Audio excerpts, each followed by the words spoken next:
बंधुओं, दामोदर मास चल रहा है। इसको कार्तिक मास, दामोदर मास दोनों नाम से जाना जाता है। इसी दामोदर मास की ये लीला है, इसको दामोदर लीला कहते हैं। ठाकुर जी आज प्रातःकाल उठ करके यशोदा मैया की गोद में जाके बैठे और कुछ लीला कर रहे थे। पता नहीं ठाकुर जी ने, जैसी मैया ने दूर गई सो ठाकुर जी ने एक मटकी फोड़ दी। वो मटकी यशोदा मैया की पर सास के जमाने की। मैया बोली, लाला बाहर तो उधम मचावे, घर में मचाने लगो। आज यदि आपको दंड नहीं दियो तो उधमी है जाएगो। यशोदा मैया पीछे पीछे भागी छड़ी लेके। जैसे तैसे ठाकुर जी पकड़े और ऊखल से बांध दिए। कहमे कि ठाकुर जी बहुत देर तक तो बंधे नहीं। मैया ने खूब बड़ी बड़ी रस्सी लाई, लेकिन सब रस्सी छोटी पड़ जाएं। क्यों? यहां आध्यात्मिक भाव प्रकट हो जाता है कि परब्रह्म को कोई नहीं बांध सकता। किसी में सामर्थ्य नहीं कि वो जगत नियंता जगदाधार को बांध सके। लेकिन यशोदा मैया के मुखमंडल पर जब प्रश्वेत के बिंदु ठाकुर जी ने देखे, पसीना आ रहा है, तो अपने भक्त के प्रति ठाकुर जी प्रेमी हो गए, सहज हो गए, वात्सल्य आ गया ठाकुर जी के हृदय में। जैसे ही ठाकुर जी के हृदय में प्रेम अपने भक्त के प्रति प्रकट हुआ, सो ही ठाकुर जी उस रस्सी में बंध गए। दामोदर, उदर में जो रस्सी को समेट रहे थे बार बार, इसीलिए उनका नाम पड़ा दामोदर। यही दामोदर मास है। तो ये दामोदर मास इसलिए श्रेष्ठ माना जाता है कि इस मास में ठाकुर जी अपने भक्त के सहज सरल प्रेम पर भी मोहित हो जाते हैं और उसके अधीन हो जाते हैं, उसके भाव में बंध जाते हैं। इसलिए इन दामोदर मास में की गई भक्ति साधना, और सबसे बड़ी बात बंधुओं, प्रेम साधना, ठाकुर जी उसको स्वीकार करते हैं। इसलिए दामोदर मास बहुत श्रेष्ठ है।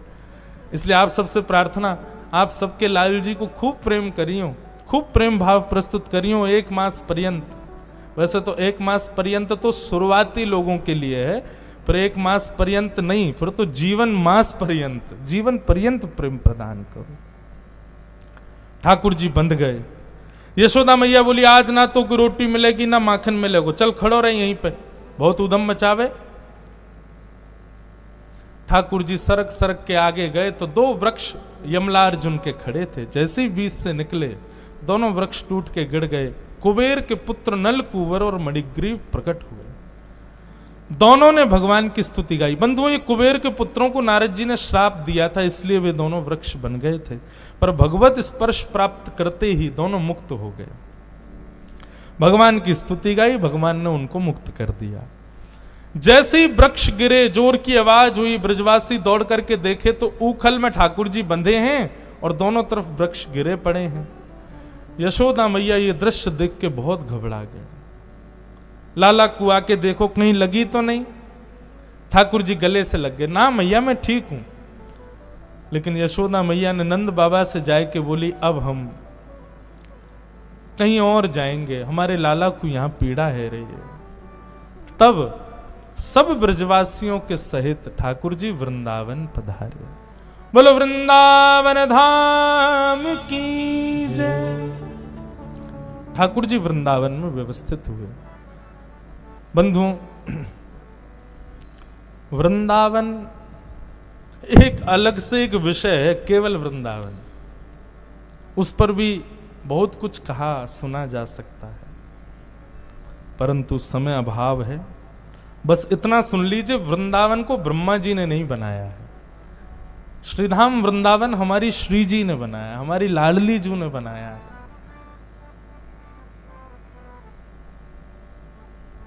वृंदावन के कई अनंत रसिक जन सब भाव व्यक्त करते हैं। इसलिए मैं एक वृंदावन रसामृत करके एक पद बनाया, मैं गाता हूं हमारे वृंदावन के सप्तनिधियों को प्रणाम करने के लिए। पर पूरा पद नहीं गाऊंगा, बहुत लंबा है, बस 2 पंक्ति गा देता हूं। श्यामा हृदय कमल सो प्रगट्यो, श्यामा हृदय कमल सो प्रगट्यो, श्यामा हृदय कमल सो प्रगट्यो, श्यामा हृदय कमल सो प्रगट्यो, श्याम हृदय कुभार, वृंदावन प्यारो वृंदावन, ओ वृंदावन।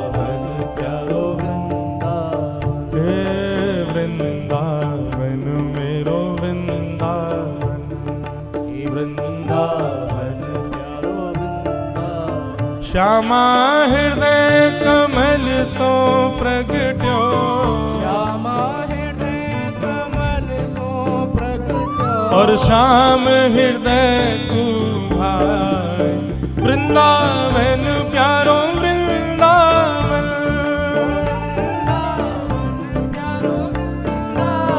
हे वृंदावन मेरो वृंदावन,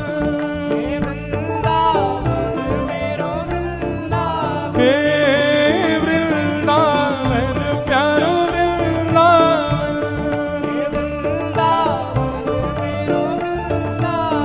ओ वृंदावन प्यारो वृंदावन,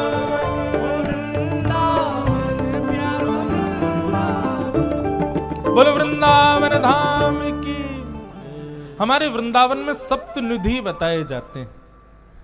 गोविंद देव जी, गोपीनाथ जी, मदन मोहन जी, राधा रमण जी, राधा वल्लभ जी, बांके बिहारी, युगल किशोर, उन सातों निधियों को इस पद में प्रणाम किया गया है। पर अभी समय अभाव, कल सुनाएंगे पूरा पद। तो वृंदावन पहुंचे। बंधुओं, वृंदावन के विषय में श्रीमद् भागवत जी में एक ऐसा शब्द है जो अन्यत्र कहीं भी ठाकुर जी गए वहां के लिए ये शब्द प्रयोग नहीं किया। वृंदावनम संप्रविश्य सर्वकाल सुखावहम। ये सर्वकाल सुखावहम मतलब ठाकुर जी द्वारिका भी गए हैं, ठाकुर जी अन्य अन्य स्थानों पर भी गए, परंतु वृंदावन आकर के सर्वकाल सुखी। जैसे हमारा ऐसा बात होती है ना, बस ये हो जाए जीवन में और कुछ नहीं चाहिए, ऐसे ठाकुर जी का भाव है कि केवल हमको वृंदावन मिल जाए, हमको और कुछ नहीं चाहिए। इतना प्रिय है ठाकुर जी को श्रीधाम वृंदावन। वृंदावन आकर के ठाकुर जी ने अनेक लीलाएं की, अघासुर आदि का वर्णन किया। भगवान ने वन भोज के द्वारा ग्वाल बालों के साथ में सुंदर लीला की। ठाकुर जी वन भोज कैसे करते हैं, सुखदेव जी वर्णन कर रहे हैं। वन भोज बोले तो आज की भाषा में बोलूं तो पिकनिक, उस पर ठाकुर जी कैसे जाते हैं। मुझे इतना सुंदर लगता है ये दृश्य ठाकुर जी का, आप लोग भी अनुभव करो। विभ्रद वेणुम जठर पटयो श्रांग वेत्रे च कच्छे, वामे पाणे मृषण कवलम तत्फलम लांगुलीषु, तिष्ठन् मध्ये सुपर सुहृदो हासयन् नर्म भिस्मे, स्वर्गे लोके मिशति विभुजे यज्ञ भुग बाल केली। ठाकुर जी ने अपनी उंगलियों के बीच में विविध विविध अचार रखे, आम का अचार, नींबू का अचार, टेंटी का अचार, एक नहीं है 3-4 प्रकार के अचार, और अपने हस्त के बीच में एक चटनी रखी है।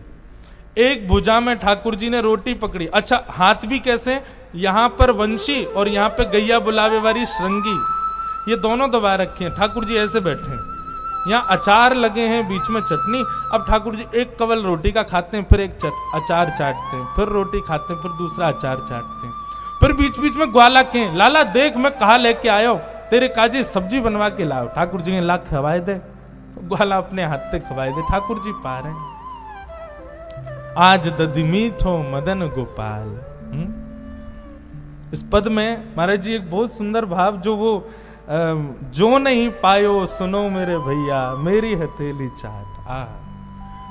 ठाकुर जी दही बांट रहे हैं सब ग्वालन को, तो कछु ग्वाला ऐसा भाव आवे, कछु ग्वाला पीछे खड़े वो उनको नहीं मिली, वे ग्वाला उदास है गए, बोले लाला हमको तो दही मिली ना, आगे बारी इनको सबरी मिल गई। सो ठाकुर जी ने कहा कियो, मटका में अपना पूरा हाथ घुमाए के कही, बोले जो नहीं पायो, जिन जिन को दही नहीं मिलो, सुनो मेरे भैया, लो मेरी हथेली चाट, मेरी हथेली आके चाट लियो। कोई एक उंगली चाट रहो, कोई ठाकुर जी के अंगूठा को चाट रहो, कोई यहीं हाथ से चाट रहो। अब ये दृश्य देख करके ब्रह्मा ने कहा ये भगवान नहीं हो सकते, ये भगवान हो ही नहीं सकते। हम इतना आचार विचार, हम इतनी पवित्रता का ध्यान रखते हैं, मंदिर में जाने से पहले हाथ धो, पैर स्वच्छ, वस्त्र शुद्ध होने चाहिए, आदि आदि, और ये ठाकुर जी हैं अपनो हाथ दे दियो, ग्वाल बाल सबरे हाथन को ही चाट रहे हैं, एक दूसरे को झूठो ही खा रहे हैं, ये भगवान है। और ब्रह्मा जी ने इस संशय में ठाकुर जी के सब ग्वालों को हरण कर लिया। ब्रह्मा जी ने जैसे ही ग्वाल बालों का हरण किया, ठाकुर जी यमुना जल पान करने गए, लौट करके आए तो देखा सब ग्वाल बाल है ही नहीं। तो ठाकुर जी ने अपने भीतर से ही समस्त ग्वाल बालों को प्रकट कर दिया। नेत्र बंद करके ध्यान लगाया, गए कहां ग्वाल बाल? तब पता चला, बोले अच्छा ब्रह्मा संशय करता है हमारी लीला पे। सोचो बंधुओं, ब्रह्मा का एक मुख नहीं है, चतुर्मुख है ब्रह्मा। मतलब हमारे पास 2 आंख हैं, ब्रह्मा के पास में 4 मुख हैं, सब में 2-2 आंख, सब में 1-1 बुद्धि। फिर भी ब्रह्मा ठाकुर जी की लीला को चकित हो गया, तो हम क्यों नहीं होंगे? हमारे हृदय में संशय क्यों नहीं आएगा? ब्रह्मा की आ जाता है। ठाकुर जी ने ग्वाल बालों को अपने रूप में ही प्रकट कर दिया और ठाकुर जी अपनी लीला करने लगे। ब्रह्मा जी सोचे, अब वो भेलूपिया कृष्ण रो रहा होगा अपने ग्वाल बालों की याद में, देखूं तो सही। नीचे आके ब्रह्मा जी ने देखा तो जितने ग्वाल बालों का हरण किया वो सब घूम रहे थे। ब्रह्मा जी बोले, ओहो बहुत बड़ी मिस्टेक हो गई है। तो सोचे भगवान से क्षमा मांगूं, लेकिन ऐसे नहीं, ग्वाल बालों को पहले ब्रह्मलोक से ले आऊं फिर क्षमा मांगूंगा। जैसे ही ब्रह्मा जी ब्रह्मलोक पहुंचे, ठाकुर जी ब्रह्मा जी से पहले पहुंच गए ब्रह्मलोक, और द्वारपालों के ब्रह्मा जी का रूप धारण करके गए भगवान, और द्वारपालों से बोला मेरे जैसा दिखने वाला दूसरा कोई आवे तो भगा देना उसको यहां से। आजकल बेलूपिया बहुत घूम रहे हैं। और ठाकुर जी भीतर जाके विराजमान हो, असली ब्रह्मा पहुंचे। द्वारपालों ने मार्ग रोक दिया। ब्रह्मा जी बोले मैं ब्रह्मा हूं। बोले चल भक्त, तेरे जैसे बहुत ब्रह्मा घूमते हैं यहां पे, हमारा ब्रह्मा तो भीतर बैठो है। ब्रह्मा जी बोले मैं ही ब्रह्मा हूं। बोले झूठ बोल रहा है, ब्रह्मा तो भीतर है। अंत में ब्रह्मा जी का भेद खुल गया। भैया ये मैं काय बात का अभिमान करता हूं कि मैंने सृष्टि बनाई, मैंने जैसा बनाया वैसा कोई बन नहीं सकता। ये शक्ति तो केवल नारायण में है, केवल परब्रह्म में है, योगेश्वर कृष्ण में है। ब्रह्मा जी ने स्वीकार कर लिया कि मैं नकली ब्रह्मा, मैं नकली ब्रह्मा हूं, मैं बेलूपिया हूं, असली वही है जो भीतर बैठे। पर एक बार मुझे उनका दर्शन करा दो। जैसे ही ब्रह्मा जी ब्रह्मलोक में भीतर गए तो सबको तो ब्रह्मलोक में भीतर ब्रह्मा जी दिख रहे थे, लेकिन ब्रह्मा को साक्षात शंख चक्र गदा पद्मधारी श्रीमन नारायण दिखाई दे रहे थे। ब्रह्मा जी ने कान पकड़े, बोले भगवान गलती हो गई, सॉरी। और ब्रह्मा जी ने यहां स्तुति गाई, उसको ब्रह्म स्तुति कहते हैं। बंधुओं, ब्रह्म स्तुति बहुत बड़ी है, 3-4 दिन का प्रवचन इसमें ही लग जाए। पर ब्रह्म स्तुति की एक विशेषता है, हम लोग कितने चतुर हैं। सोचो हमको बनाने वाला ब्रह्मा कितना चतुर होगा। ब्रह्म स्तुति में ब्रह्मा जी की चतुराई दिखती है। एक श्लोक सुना देते हैं, ब्रह्मा जी क्या कह रहे हैं, ठाकुर जी से क्षमा मांगते हुए कह रहे हैं कि भगवान उच्छेपणम गर्भगतस्त पादयो किम कल्पते मातुरजोक्ष जाग से। भगवान गर्भ में जब बालक होता है मां के, वो कभी कभी हाथ पैर चलाता है तो मां को दर्द होता है। भगवान बोले हाँ, तो क्या गर्भ के बालक की उस हाथ पैर चलाने की क्रिया से मां को जब दर्द होता है तो क्या मां अपने बालक से नाराज हो जाती है? भगवान बोले नहीं। तो ऐसे ही भगवान ये पूरा ब्रह्मांड आपके उदर में है, और उस उदर का मैं ब्रह्मा भी एक बालक हूं। यदि मैंने छोटी सी गलती कर दी तो आप मुझसे नाराज क्यों हो गए भगवान? मैं आपके गर्भ का बालक नहीं हूं?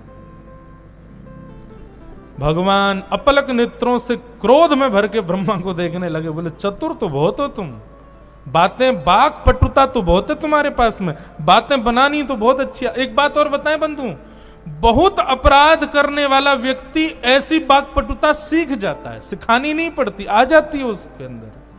वो बात बात में बाकपटुता एक होती है, बात कहना और करना भी। लेकिन कई लोग ऐसे होते हैं उनके पास केवल बातें होती हैं रिझाने के लिए। शास्त्रों में वर्णन है कि प्रवचन देने वाला भगवान को प्राप्त नहीं कर सकता, क्योंकि प्रवचन देने वाला केवल लुभाने के लिए ही प्रवचन देता है। उसका प्रवचन जब खुद पर लागू करे तब ठाकुर जी मिलते हैं। तो इसलिए वक्ताओं को चाहिए जो कहें वो करें, और या फिर वही कहें जो वो करते हैं। उसके अतिरिक्त यदि वो कुछ कहेंगे तो उनकी बात का प्रभाव नहीं होगा। ब्रह्मा जी ने स्तुति गाई, ठाकुर जी नहीं माने, ना रीझे ब्रह्मा जी से। आगे श्रीमद् भागवत में बंधुओं अनेक और कथाएं आई। भगवान की पौगंड अवस्था का वर्णन, ठाकुर जी गौचारण करने जाते हैं उस लीला का वर्णन, धेनुकासुर के वध का वर्णन। श्रीमद् भागवत में फिर आगे ऋतुओं का वर्णन करते हुए वेणु गीत का वर्णन किया। बहुत सुंदर है वेणु गीत। बरहा पीड़म नटवर वपु कर्णयो कर्णकारम विव्रद वासः कनक कपिसं वैजयन्तीं चमाला रन्ध्रान् वेणुवधर सुधया पूरयन् गोपवृन्दै वृन्दारण्यं स्वपदरमण प्राविशद गीत कीर्ति। वेणु गीत का एक अगर मैं आज की भाषा में नाम लूं तो लाइव टेलीकास्ट। मतलब ठाकुर जी वन में जाके वंशी बजाते हैं और उस वंशी को अपने अपने घर में बैठी गोपियां जब सुनती हैं तो सबके नेत्र बंद हो जाते हैं, और गोपियां जैसे ही नेत्र बंद करती हैं तो प्रत्यक्ष किलोमीटरों दूर ठाकुर जी वन में जो लीला कर रहे होते हैं वो गोपियों को दिखने लग जाती है। ये वेणु गीत है। ऐसे वेणु गीत का वर्णन किया गया। आगे गोपियां सब कात्यायनी पूजा करती हैं, भगवान को पति रूप में मांगती हैं, उसका वर्णन किया। भगवान ने कालिया नाग को यमुना से मुक्त करके भगाया, ये सब कथाएं आई। 2 बार अग्नि का पान किया, दावाग्नि का पान किया। मथुरा की गोपियों पर भगवान ने कृपा की। इस प्रकार सब भाव यहां सुनाए गए। और अब प्रारंभ होती है गोवर्धन पूजा। आज ठाकुर जी वन विहार करते हुए गायों के साथ जब वापस आए तो सब घरों में 56 भोग बन रहे हैं। ठाकुर जी ने जाए करके नंद बाबा से पूछी, बाबा ये 56 भोग क्यों बनाए जा रहे हैं? तो बाबा ने कही, बोले लाला हम सब किसान हैं और हमारे देवता इंद्र हैं। साल में एक बार हम इंद्र की पूजा करें तो इंद्र हमारी पूजा से प्रसन्न होकर अतिवृष्टि, अनावृष्टि, ओलावृष्टि इन सब पर नियंत्रण रखते हैं, तो हमारी खेती बाड़ी बढ़िया चलती है। भगवान बड़े लॉजिकल हो गए यहां पे। ठाकुर जी बोले हैं इंद्र अकेला चाहे तो ही खेती बढ़िया चलती है। कहो पिताजी अगर सूर्य अंतर्धान हो जाए तो, सूर्य कभी प्रकाश ही नहीं दे तो खेती हो जाएगी? नहीं होगी। तो पिताजी इंद्र के संग संग सूर्य की भी पूजा करनी है। और पिताजी एक और बात, इंद्र की पूजा सूर्य की पूजा करेंगे, कहीं पवन देव नाराज हो जाएं, वो बहना बंद कर दें तो खेती होगी? बोले नहीं, तो इसलिए पवन देव की भी पूजा करो। और हाँ पिताजी इंद्रदेव, पवन देव, सूर्य देव ये तीनों की पूजा हुई और कहीं वरुण देव सूख गए तो फिर क्या होगा? उनकी भी पूजा करो। और पिताजी रात्रि में चंद्रमा अंतर ध्यान हो गया तो, चंद्रमा यदि शीतलता नहीं देगा तो भी वनस्पति खराब हो जाएगी, चंद्रमा की भी पूजा करो। लाला तू कहनो का चारो है? बोले मैं ये कहना चाह रहा हूं पिताजी 33 कोटि देवता हैं,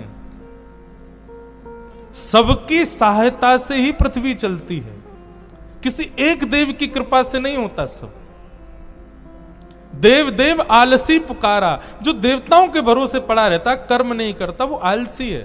पिताजी हमारे कर्म में अधिकार है हमको सुख दुख देने का, देवता नहीं करते कुछ भी। हाँ देवताओं को भजा जाता है, पूजा जाता है ताकि देवता सहायक रहें, पर कार्य सिद्ध देवता करें ये गलत है। कार्य की सिद्धि देवता नहीं करेंगे, वो तो हमको ही करना पड़ेगा। और पिताजी एक देव को पूजोगे तो दूसरा नाराज होगा, दूसरे को पूजोगे तो तीसरा नाराज होगा। ऐसा करो ना कि सब देवता प्रसन्न हो जाएं। बोले वो कैसे होगा लाला? बोले जड़ में पानी डालो पूरा वृक्ष हरा भरा हो जाता है। ठीक वैसे ही 33 कोटि देवताओं के मूल आधार श्रीमन नारायण हैं और वही हमारे ब्रजमंडल में श्री गोवर्धन नाथ के रूप में विराज रहे हैं। साल में एक बार पूजा करनी है, 56 भोग लगाना है तो उनका लगाओ। वे सब देवताओं के मूल हैं उनको प्रसाद लगाने से, उनको पूजन करने से सब देवता तृप्त हो जाते हैं। चलो गोवर्धन। ब्रजवासी सब बोले बोले लाला कहीं तेरे देवता को पूजवे ते इंद्र नाराज है गयो तो? बोले हमारे गोवर्धन नाथ के हाथ बहुत बड़े हैं, रक्षा करेंगे। कुछ ब्रजवासी बोले बोले लाला ऐसो हमें कहां मिलेगो गोवर्धन की पूजा में जो आज तक इंद्र की पूजा में नहीं मिलो। ठाकुर जी बोले आपने इंद्र के कभी दर्शन किए? बोले नहीं। हमारे गोवर्धन नाथ प्रकट होंगे, दर्शन देंगे, चलो।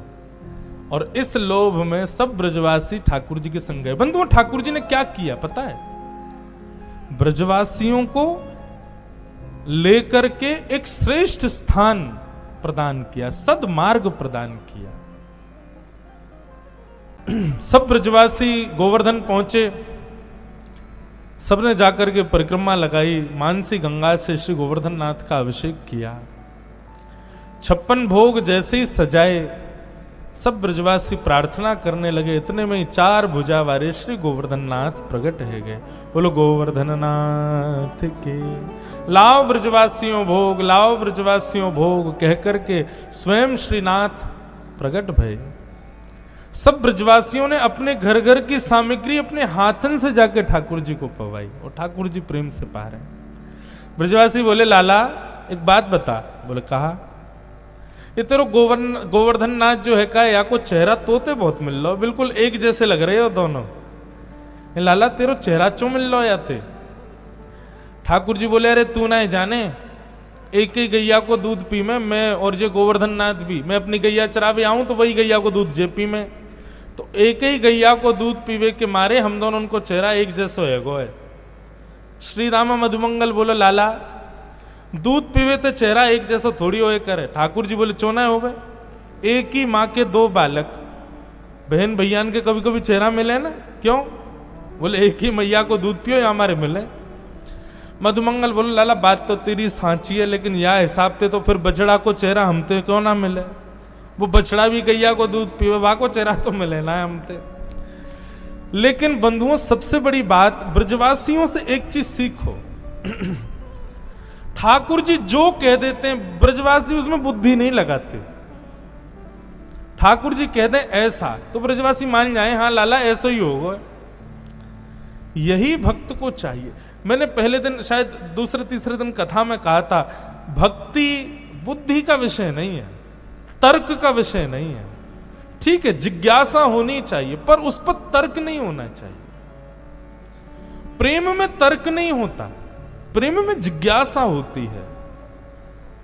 ब्रजवासी को भी तर्क नहीं कहते, ठाकुर जी जो कहते हैं सहजता से ब्रजवासी सुन लेते हैं। इंद्र को जब पता चला मेरी पूजा बंद हो गई, मैं मूसलाधार मेघों को भेज दिया। और भागवत में तो वर्णन है कैसे मेघमालाएं आई। बोले सांबर्तक ऋतु आ गई, सांबर्तक मेघ आ गए। जो मेघ प्रलय के समय पर बरसते हैं वो मेघ आए वृंदावन में। आकाश में जैसे ही बादल गरजने लगे, ब्रजवासी बोले हम तो पहले ही मना कर रहे इंद्र की पूजा बंद मत करो, देखो नाराज है गो। ठाकुर जी बोले जिनकी शरण में आए हो उन पर पूर्ण विश्वास रखो, वो रक्षा करेंगे। जैसे ही वर्षा होने लगी, ठाकुर जी गए गोवर्धन नाथ को प्रणाम कियो। किसी के विश्वास में विघ्न ना आए इस भाव से ठाकुर जी ने दोनों भुजाओं से श्री गिरिराज जी को एक तरफ से जैसे ही नेक स्पर्श कियो, श्री गोवर्धन नाथ जी तिरछे से है गए। ठाकुर जी भीतर प्रवेश किए, अपने दोनों भुजान से गिरिराज जी को धारण करके मध्य में पहुंचे। और मध्य पहुंचते ही ठाकुर जी ने अपने बाम हस्त की इकन्नी उंगली के नख पर श्री गोवर्धन नाथ को धारण कर लियो। बोले गिरिराज धरण की जय, श्री गोवर्धन नाथ की। सब ब्रजवासियों से कहा आ जाओ, सब ब्रजवासी आके भैया नीचे खड़े है जाओ। सब ब्रजवासी पहुंच गए, सबने अपनी छड़ी लगाई है। श्री गोवर्धन नाथ को अपने बाम हस्त के नख पर धारण करके श्री गिरिराज जी खड़े। बंधुओं बहुत सुंदर पद है। कान्हा कुंवर के कर पल्लव पर, कान्हा कुंवर के कर मानो गोवर्धन नृत्य करे, मानो गोवर्धन नृत्य करे। कान्हा कुंवर के कर पल्लव पे, कान्हा कुंवर के कर पल्लव, मानो गोवर्धन नृत्य करे, मानो गोवर्धन नृत्य करे। जो जो त्यान उठत मुरली में, जो जो तान उठत मुरली में, तो लालन अधर धरे, तो लालन अधर धरे। मेघ मृदंगी मृदंग बजावे,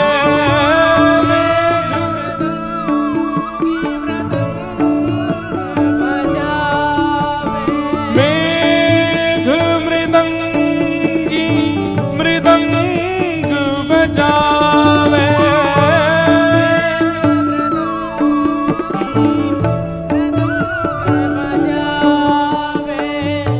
दामिनी दम के मानो दीप जले, दामिनी दम के जो दीप जले। कान्हा कुंवर के कर पल्लव पे, कान्हा कुंवर के कर मानो गोवर्धन नृत्य करे, मानो गोवर्धन नृत्य करे। कान्हा कुंवर के कर पल्लव पे, कान्हा कुंवर श्री नंददास जी का पद है। ठाकुर जी अपने नक पर गिरिराज जी धारण करके खड़े हैं, मानो गिरिराज जी नृत्य कर रहे हैं ठाकुर जी की उंगली पर, कभी यों जावे कभी यों जावे, ठाकुर जी लेके खड़े हैं। कितना सुंदर भाव है।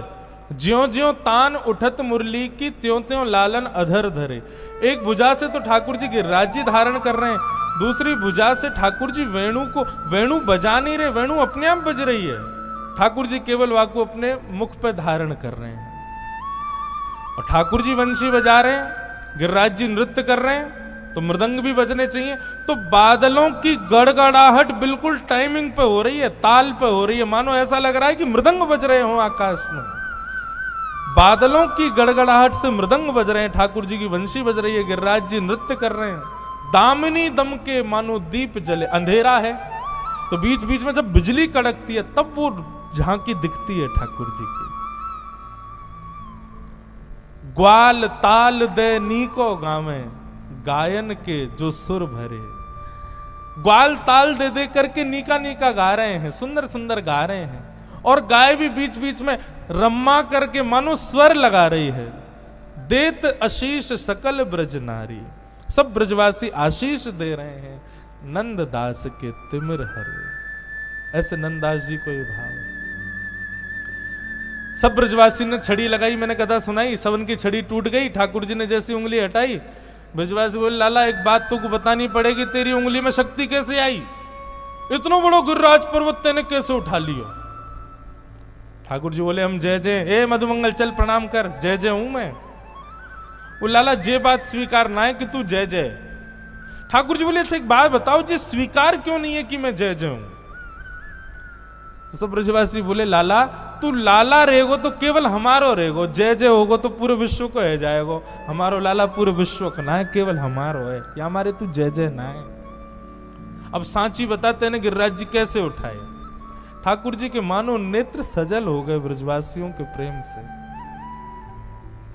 ठाकुर जी कह रहे हैं, कछु माखन को बल बढ़ो, कछु गोपन करी सहाय, और श्री राधे जू की कृपा सो मैंने गिरिवर लियो उठाए। कछु तो मेरो माखन को बल आगो मुंह में, और कछु गोपन करी। आप सब गोप ग्वालन ने मेरी सहायता करी। गोप ग्वाल बोले, लाला सहायता तो हम कर रहे, लेकिन छड़ी टूट गई तो हमारी सहायता तो लगी ना। ठाकुर जी बोले, अरे जे सहायता ना है तुम्हारी तो दूसरी सहायता है। बोले कहा? बोले जब गिरिराज बाबा प्रकट भये तो आप सब उनको और मोकू टकटकी लगा के देख रहे, भैया एक जैसे दिख रहे हैं। वह समय आप सब लोगन की ऊर्जा, आप सबन की शक्ति मोह में आ गई, और आप सब ब्रजवासिन की शक्ति से मैंने गिरिराज जी उठाए ली। ये मैंने एक दिन कथा में बताया, ठाकुर जी श्रेय दूसरों को देते हैं, कभी भी श्रेष्ठ करके अपना नाम नहीं, तुम्हारे बलते ही उठाया मैंने। ब्रजवासी बोले, ओ हो, तभी तो हम कहें आजकल घबराहट क्यों है रही है हमें, हम इतनी जल्दी थक क्यों जाएं, चलते चलते हमारी सांस क्यों फूल जाए, अब तो चली हमारी शक्ति ले गो लाला। महाराज जैसी ठाकुर जी ने ये बात कही, जितने 56 भोग लाए थे सब ब्रजवासी खाने लगे। बलराम जी गए, बोले शर्म ना आ रही है, हमारो लाला खड़ो है, तुम सब रे यहाँ पे जो 56 भोग खा रहे हो। अरे दाऊ दादा तुम्हें ना पता, हम खामेंगे तो शक्ति हम में आवेगी, और फिर हम लाला को देखेंगे तो हमारी शक्ति लाला में चली जाएगी, तभी तो गिरिराज जी उठाएगो। ठाकुर जी आनंदित हो रहे हैं ब्रजवासियों के इस प्रेम से। ये लॉजिकली नहीं है ये बात सही, पर प्रेम के भाव में ये सब कुछ जायज है, और ये प्रेम ही की लीला तो है। सब ब्रजवासी घी खा रहे हैं और फिर लाला को देख रहे, लाला हमारी शक्ति आ रही है तो मैं खूब घी खा के आए हैं। ठाकुर जी बोले, हाँ भैया प्रेम ते खाओ ताकि मेरो बल बढ़तो रहे। श्री राधे जू की कृपा सो मैंने गिरिवर लियो उठायो। ये किशोरी जी की कहा कृपा भाई। बंधुओं एक बड़ी गोपनीय रहस्य बताऊं। 21 कोस के हमारे 7 कोस के गिरिराज जी के नीचे सब ब्रजवासी खड़े हैं। ब्रजवासी कोई 2-2.5 हजार थोड़ी थे, लाखों ब्रजवासी थे। सब एक से एक कमर लगा करके खड़े हैं, हिलने की भी जगह नहीं है महाराज।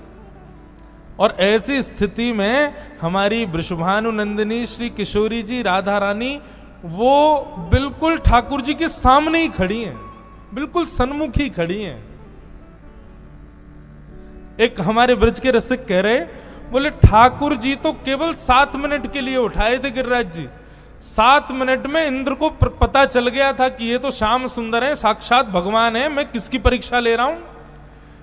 इंद्र ने जैसे ही मेघ मालाएं थोड़ी कम करी ना, तो ठाकुर जी ने इशारा कर दिया, बोले सुन जितनों तो पे भंडार है सब बरसात है। बोले क्यों?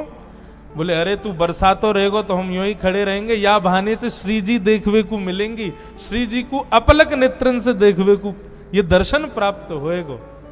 श्री राधे जू की कृपा सो। अरे राधे जू की कृपा का, राधे जू को देखवे के मारे ठाकुर जी 7 दिन तक यूं ही खड़े रहे ताकि ये दिखती रहे हमको। इसीलिए जयदेव महाप्रभु हमने एक दिन पाठ किया ना गीत गोविंद का, उसमें कहते हैं अभिनव जलधार सुंदर धृत मंदर श्रीमुख चंद्र चकोर जय जय देव हरे। श्री राधा मुख चंद्र चकोर जय जय देव। अब इसका विस्तार हम कल सुनेंगे बंधुओं 3:30 बजे से। अभी वो कर दूं, नहीं तो वो बाबा की बात मुझे याद आ जाए, बोले गिरिराज जी नीचे पधरा दो, नहीं तो रात भर लाल जी यूं ही खड़े रहेंगे। 7 दिन बाद इंद्र का मान टूटा और ठाकुर जी ने गिरिराज जी नीचे पधरा दिए। बोले गोवर्धन नाथ की। ऐसी रूखी जय नहीं चाहिए, जोर की जय। बोलो गोवर्धन नाथ की, गिरिराज धरण की, श्याम सुंदर श्री यमुने महारानी की, शिवल्लभाधीश की जय जय।